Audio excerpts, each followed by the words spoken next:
information about the Mighty Breath and Detox Breath sequence, the best way to do this work is really with in-depth facilitation. So either one-on-one practice with me, with my teacher, Brooke McPoyle, or in group settings by myself, by her, by other colleagues.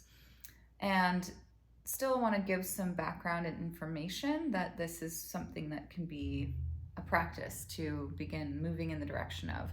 One of the biggest differentiators for Mighty Breath, really focusing on shape of breath and nose breathing. A lot of different breath work techniques include mouth breathing. There are place for that, and definitely all sorts of different breath work routines. This is going to really be pulling from knowledge, though, that informs people who treat their breath as part of their profession, like opera singers, like free divers. These are people that rely very, very much on their lung field to be able to do what they do. And this is part of how Brooke has developed her sequence and then validated it.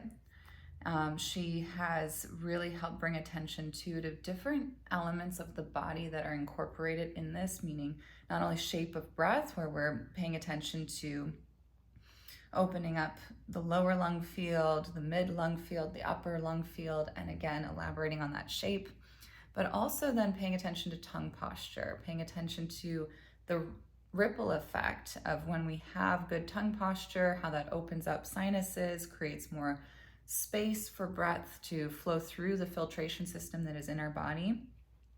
And then it also helps to literally restructure our jaws, can even massage parts of our brain, our very internal tissues and our organs. This breath work can be such a powerful conduit for dialoguing with difficult emotions, including anxiety, and helping us to move in the direction of knowing how to regain a sense of safety when our system has been caused to feel in haywire or danger.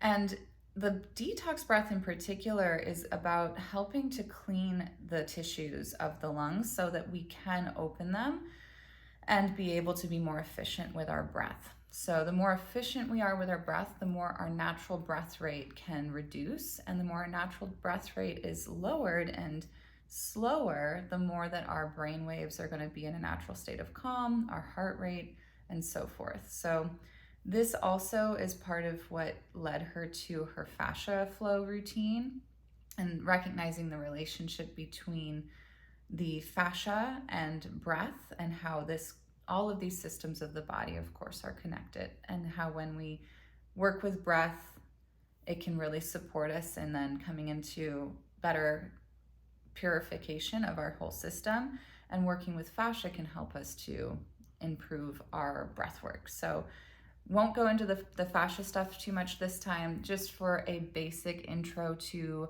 getting in touch with the shape of breath and combining that with tongue posture. So that's my goal for today. So I've already mentioned like lower lung field, mid, and upper. If you need to break it down to just two, then just focus on breathing into the belly, then breathing into the chest, exhaling from the chest, exhaling from the belly. That can be a perfectly good starting point for really getting into this habit of recognizing different areas of the lung field. But let's go ahead and take a full breath out, empty out the lungs. Navel hugs into the spine. See if you can kind of draw it up towards the heart a little bit. And you're getting a little bit of an ab engagement here. The lower back is even kind of pulling in. Now from here, we're going to really open up the lower lung field by breathing into that low belly.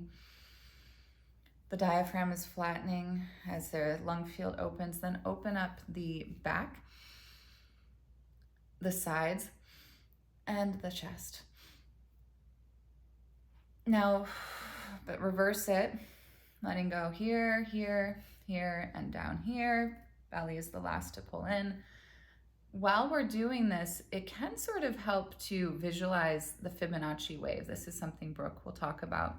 For anyone who's familiar with the Fibonacci sequence, this is a very common shape in nature, and something that you can sort of visualize as when you're breathing in through the belly, it's like it starts really big, this big shape at the bottom, and then curling up to the top.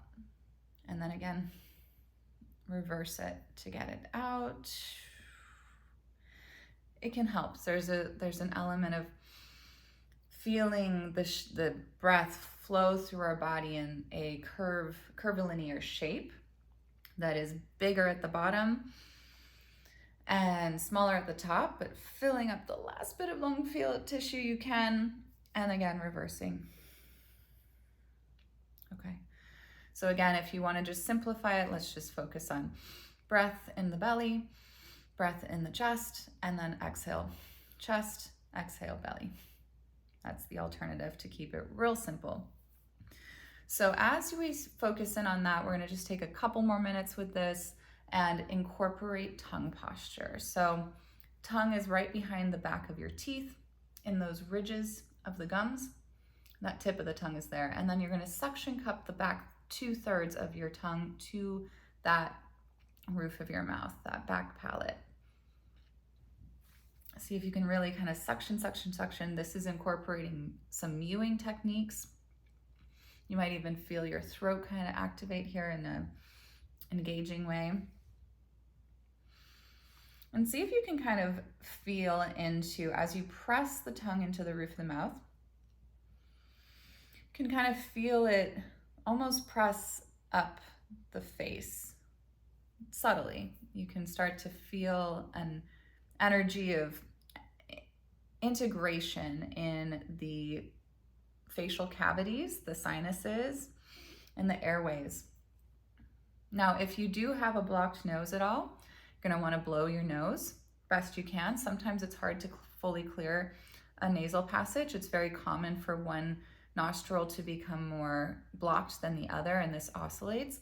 A really great book to look into is James Nestor's Breath. Fascinating, fascinating book, and he does a great job of telling good vignettes on the way. I won't get into all of that, but super fascinating to learn more about the different patterns of breath and what happens in our nostrils and the importance of nose breathing. Very, very interesting rationales and backstory to that, and how this can literally change the structure of our jaw. It can prevent snoring, it can prevent apneas, it can be a very, very salubrious thing to focus on practicing nose breathing. So we're going to bring the tongue to the roof of our mouth.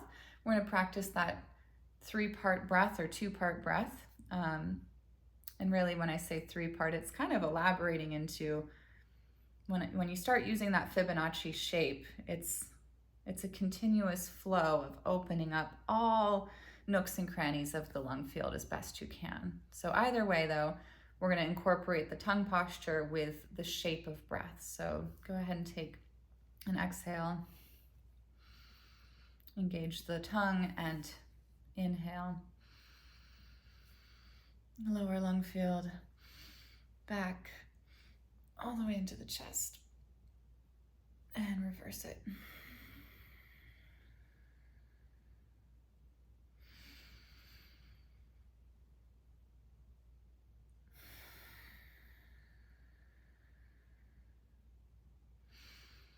So I invite you to play with this, see where it takes you, see what it's like, and see where your lungs feel the most sticky and tight.